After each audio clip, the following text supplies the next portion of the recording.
예레미야서 50장의 말씀을 읽는 새벽입니다. 오늘 우리가 읽은 이 말씀과 내일 51장까지의 내용은 마지막 심판의 대상이 바벨론으로 제시되고 있습니다. 하나님께서 애굽 나라로부터 시작해서 이스라엘 주변에 있는 여러 나라들에 대한 심판 예언을 하게 하셨고, 마지막에는 바벨론에 대한 심판이 있게 된다는 사실을 말씀해 줍니다. 상당히 많은 분량이죠. 50장 우리가 읽은 내용도 다 읽지 못했지만 여기서도 많은 내용들을 통해서 이 바벨론에 대한 심판 예언이 주어집니다. 또 내일 읽어가는 내용에서도 그게 더 계속 표현이 돼요. 이 바벨론의 멸망, 바벨론에 대한 심판이 하나님 백성들의 구원이 될 것이다 하는 사실을 길게 예언해 주고 있다 하겠습니다. 이 바벨론 나라의 이 패망에 대한 이야기는 역사 속에서 분명히 있었던 일인데, 이것이 신약 성경으로 가서는 뭐라고 표현하느냐, 하나님 백성들을 대적하는 나라, 이 나라를 하나의 대표적인 상징으로서 이 바벨론을 표현하고 있다는 사실이죠. 이 바벨론의 근원은 창세기 역사 초기에까지 거슬러 올라갑니다. 창세기 보편적인 역사에 보면 신할 땅 평지에다가 사람들이 신할 땅을 중심으로 해서 그들이 사람들이 모여가지고 높이 지구라시라고 하는 이 바벨탑을 높이 쌓아가면서 우리가 하늘에 이르자, 우리가 우리 이름을 내자 하면서 교만하다가 하나님을 대적하다가 하나님께서 그들을 언어를 흩어서 결국 그들이 그 일이 도모가 계속 이루어지지 못하게 하신 일이 이 바벨이라고 하는 곳의 첫 근원적인 시작을 보여줍니다. 그리고 역사 속에서 바벨론 나라가 또다시 일어나고, 이 바벨론이 쇠약했다가 이 유다와 주변의 모든 나라들을 삼켰던 그때는 신바벨론 제국입니다. 또다시 일어나서 세력을 키웠던 것이죠. 그래서 그 신바벨론의 초대 왕이 우리 많이 읽어봤던 느부갓네살 왕입니다. 느부갓네살 왕이 즉위하면서 이 바벨론이 계속적으로 그 세력을 펼쳐가게 돼요. 그 시대 하나님은 이 바벨론을 하나의 심판 도구로 하나님이 사용하셨다는 겁니다. 그것은 바벨론이 다른 나라들보다 훨씬 잘하고 의로운 나라여서가 아니라, 하나님께서 다만 주변에 있는 모든 나라들, 허망한 신들을 섬기고 하나님 없는 세상을 그들이 꿈꾸면서 교만했던 것들에 대하여 하나님이 직접 심판하신 게 아니라 당시에 바벨론을 도구로 사용하셔서 하나님이 사용하셨다는 겁니다. 그때 착각하지 말아야 될 게 뭘까요? 우리가 너희보다 힘이 세고 우리가 너희보다 지혜롭고 너희를 얼마든지 정복할 수 있는 나라이기 때문에 우리가 너희를 정복하는 것이다 라고 생각하는 것은 큰 착각이다. 그것이 곧 교만이다. 그 교만이 곧 그들의 심판의 중요한 원인이 된다는 사실을 보여주고 있습니다. 오늘 우리가 읽었던 말씀 23절에 보게 되면 이 바벨론을 하나님 뭐라고 표현하셨느냐, 온 세계의 망치, 이렇게 표현했습니다. 온 세계의 망치. 머릿속에 잘 상상해 가시죠? 당시에 하나님이 이 바벨론을 온 세상을 때리는 망치로서 하나님이 도구로 사용하셨다 하는 것입니다. 그러나 금방 말씀한 것처럼 그들이 온 세계를 때리는 망치가 됐다 그래서 그들이 교만하거나 그들이 강하거나 그들이 지혜로서라고 생각할 때는 그것이 곧 여호와 하나님 앞에서는 교만이다 하는 사실입니다. 우리가 잘 아는 바와 같이 하박국 선지자도 하나님 앞에 깊이 고심했던 그 내용이 뭘까요? 바로 이것입니다. 우리는 만약에 우리를 벌하는 그런 나라가 있다면 그 나라는 우리나라보다 더 수준이 높고 우리나라보다 더 의로워야 되지 않겠습니까? 우리보다 더 불의한 나라를 틀어서 우리를 치게 한다는 것은 하나님 정당하지 않은 것이 아닙니까? 이렇게 반문을 하면서 하나님 앞에 기도했던 모습을 떠올려 봐요. 우리 이제 그런 것들을 비교하지만 그러나 결국 그들이 다른 민족보다 잘나서 그런 것이 아니라 하나님이 그 시대에 그 나라를 심판도구, 여기 본문 표현처럼 망치로서 사용하셨을 뿐이지 그들이 곧 심판의 주체가 되는 것은 아니다 하는 사실을 보게 되죠. 인류 역사 속에서도 늘 그런 일이 있어 왔습니다.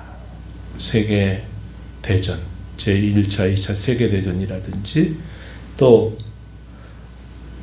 더 나은 나라가 더 그렇지 못한 나라에 의해서 많은 어려움을 겪었던 일들은 우리 역사 속에서 늘 있었던 일이죠. 공산주의 국가가 민주적인 국가를 향해서 전쟁을 벌이고 여러 나라를 삼키고 이런 일들도 역사 속에서는 있어 왔다는 겁니다.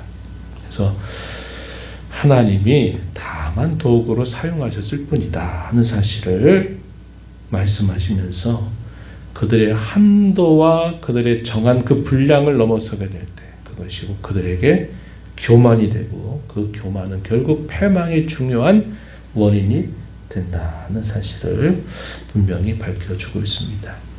오늘 내용들을 조금 더 살펴보죠. 앞부분에 가서 보면요. 1절부터 10절에 이른 내용에서는 바벨론의 멸망이 곧 이스라엘에게는 구원이 될 것이다.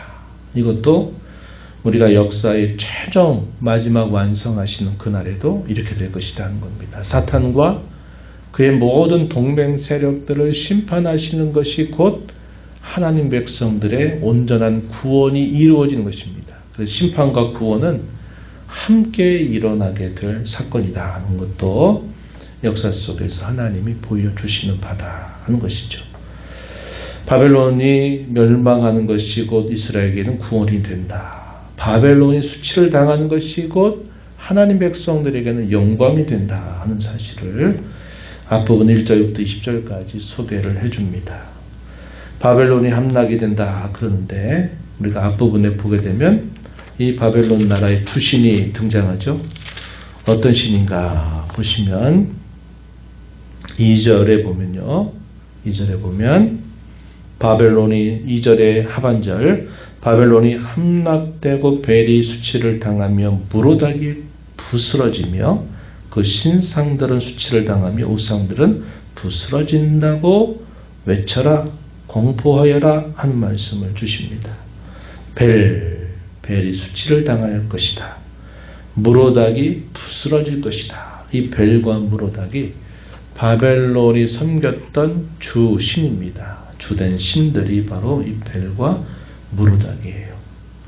허망하고 헛된 신을 섬기는 것에 대하여 그들이 결국 심판을 받게 될 것이고 수치와 수모를 당하게 될 것이다 하는 사실을 공포하여라, 외쳐라, 선언하여라 이렇게 말씀하시면서 심판 예언이 시작되고 있습니다.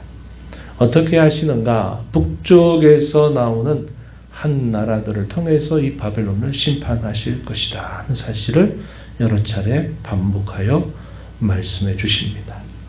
북쪽에서 나오는 한 나라, 바벨론도 북쪽에 위치하지만 또 그들보다 또 상대적으로 북쪽에 있는 나라가 일어나서 결국 이 바벨론이 심판을 당하게 될 것이다. 어떤 나라일까요? 들어보셨을 겁니다. 메데와 바사. 페르시아 제국이 일어나게 되면서 이 바벨론 제국을 패망시킬 것이다 하는 예언입니다. 이게 언제 이루어지냐면 주전 538년입니다. 혹은 539년 이때 심판이 닥치게 돼요.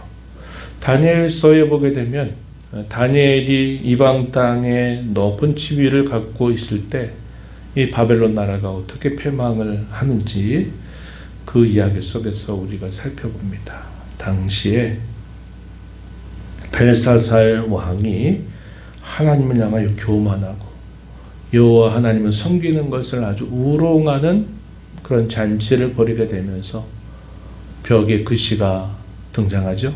메네 데겔 우바르신이라고 하는 글씨가 새겨지면서 당신을 재어보니 가볍다 한 겁니다. 그래서 나라가 갈라지게 될 것이다. 이렇게 선언하는 메시지가 있게 되면서 결국 바벨론 나라가 패망을 당하게 되고, 이 바벨론 나라를 패망시켰던 이 메데바스의 초대왕이 고레스입니다. 많이 들어보셨어요. 고레스. 이 고레스 왕이 즉위를 하면서 놀라운 일이 일어났죠. 어떤 일이 일어납니까? 이 제국에 사는 유대인들은 예루살렘으로 올라가서 성전을 건축해라.